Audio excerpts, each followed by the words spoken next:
Rain. In Vancouver, it's not just weather, it's a way of life. It seeps into your bones, into your thoughts, into the hollow places you thought you'd filled. For 7 years, I was the foundation of a house built on shifting sand. My name is David, and this is the story of how I learned that love, without respect, is just another form of servitude. I met Sarah on a day when the sky was bruised with storm clouds. She was fragile, beautiful in a tragic sort of way, like a flower growing through concrete. Her husband, Mark, had abandoned her for a younger woman, leaving her buried in debt and raising a 10-year-old boy, Leo. She spoke about him as if she were a wound she couldn't stop touching. I thought I could heal them both. I was wrong. I opened my home to them, a 2-story house with mountain views, the kind of place people imagine when they say a fresh start. I opened my wallet too. I paid for everything: the mortgage, Leo's private school, their clothes, their vacations, the dinners they ordered without looking at the prices. For 7 years, I gave them everything, and in return, they gave me a title. Not father, not husband, just the provider.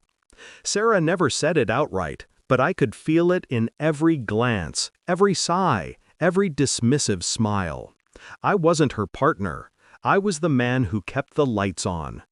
Leo was 10 when I first met him, small, quiet, carrying the kind of sadness no child should know. I still remember his face that first night in his new room. "Is this really mine?" he asked. "All yours," I told him. He smiled. I thought I had done something good. By 17, that smile was gone. In its place was a smirk, the kind that only comes from entitlement. He had Sarah's arrogance and his father's absence. I was a ghost in my own home, tolerated, never loved. Then came the day that changed everything. I got home early from work. The rain was coming down hard, hammering the windows. I heard Leo upstairs, laughing into his phone. "Of course I'm getting the new car," he said. "David's paying. He always does. The idiot does whatever my mom wants." That word, idiot, cut deeper than any insult. It was the truth I had refused to face. That night, at dinner, I confronted them. The air was thick with silence. Sarah tried to deflect, her fork clinking softly against her plate. "David, he's just a teenager." "Shut up, Sarah," I said, calm but cold. Her eyes widened. "I'm not talking to you, I'm talking to him." Leo looked up, startled. "Am I a sucker to you, Leo? The man who pays your bills, feeds you, clothes you? Is that what I am?"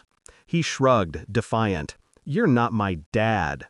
"No," I said, "I'm the fool who tried to be." The argument that followed shattered everything that remained of our illusion. Years of quiet humiliation erupted into words that could never be unsaid. I told them both exactly what they were: users, parasites, feeding on the decency of a man too blind to see he was being drained. Sarah cried. Leo stormed off. I sat there in the silence that followed, listening to the rain and the echo of my own stupidity. Days turned into weeks. The house grew colder. Leo obeyed the new rules I laid down: curfews, chores, respect, but his compliance was hollow. Sarah grew distant, her laughter returning, but never in my presence. I noticed the makeup, the perfume, the long walks with her phone pressed to her ear. I didn't need proof. I already knew. One night she came home late, rain in her hair, guilt in her eyes. "You're talking to him again, aren't you?" I asked. She froze. "Mark." She tried to lie, then gave up. "He regrets everything, David. He wants his family back." "His family?" My voice cracked like thunder. "Where was he when you needed him? When Leo cried at night? When you had nothing?" Sarah straightened, defiant now. "He's Leo's father. People make mistakes. And you," I said softly, "never learn from them." Leo came downstairs then, already packed. "We're leaving," he said, "going back to Dad." That was the moment I stopped being their provider and became free. "You chose your father," I told him, "then live with the consequences. You have until morning." Sarah screamed. Leo threatened. I didn't care. They left that night. Two silhouettes swallowed by rain, driving toward the same man who would abandon them again. I stood at the window and watched until their headlights disappeared.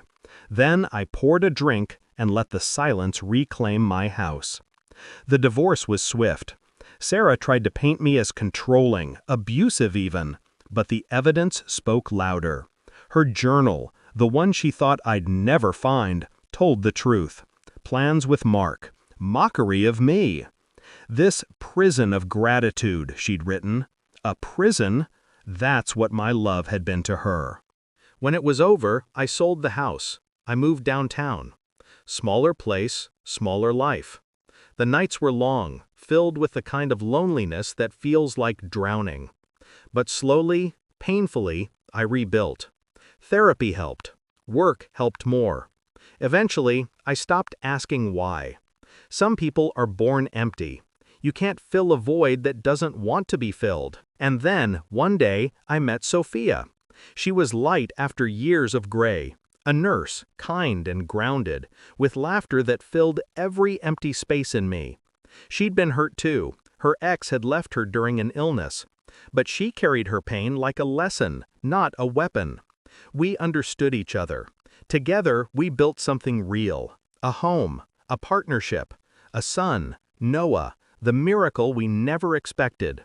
Years passed. The ghosts faded. Until one October evening. The doorbell rang. I opened it, and there stood Leo. Thin, ragged, eyes hollow. The arrogance was gone. In its place, desperation.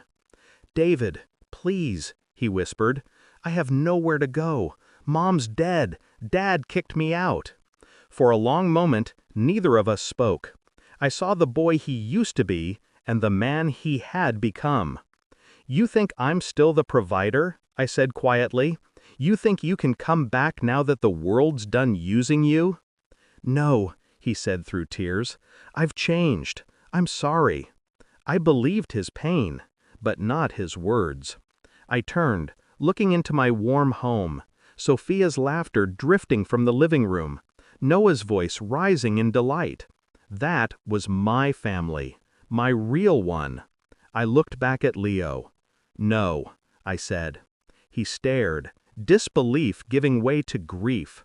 "You're just going to let me sleep on the street?"